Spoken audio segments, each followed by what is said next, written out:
In this example, we're going to go over what happens when you integrate by parts multiple times.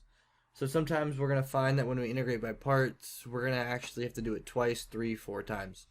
So let's just go ahead and just try to solve this one as if we were integrating by parts and see what happens. So we start with our x squared as our first function and our ex is our second. So u is x squared, so du is 2x dx, and then I'm going to let my dv equal e to the x dx, so v is e to the x. So now I'm going to set up and remember our equation. The integral of u dv is equal to uv minus the integral of v du. So then u times v is going to be x squared e to the x minus v is e to the x times, and then du is 2x dx. So this is x squared e to the x minus 2 integral x e to the x dx. So what we have to do now is we have to do integration by parts on this piece here.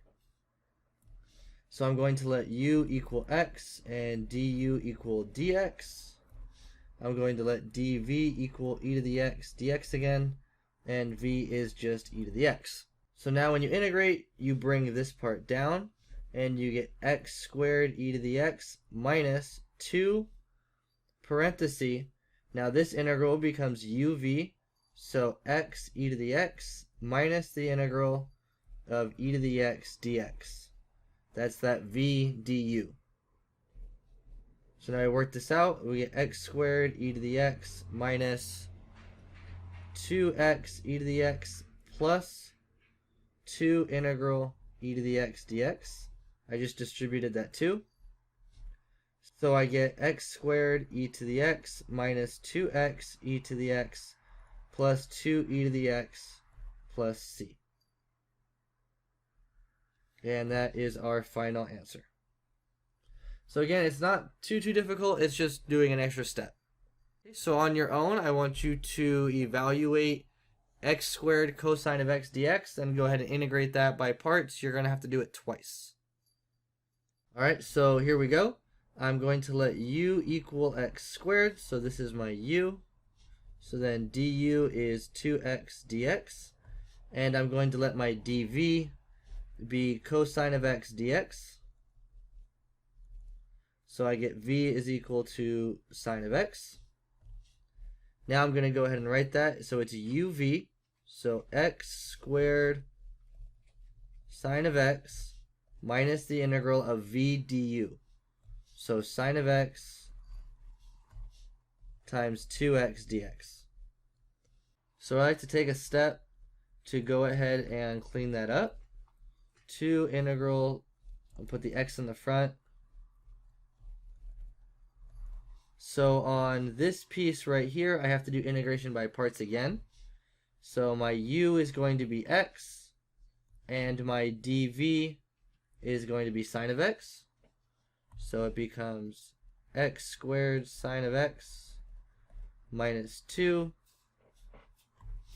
So u is equal to x, so du is dx.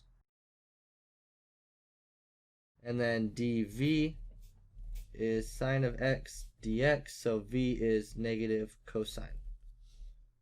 So it becomes x times negative cosine minus the integral of v du. So negative cosine dx. Now be very careful with all these negatives floating around. It makes it really easy to make a little simple mistake. So this becomes negative x cosine of x plus the integral of cosine of x dx. Notice that I'm waiting until the end to distribute that negative 2. You don't have to, but for me, I like to do that because it helps me keep track of my negatives.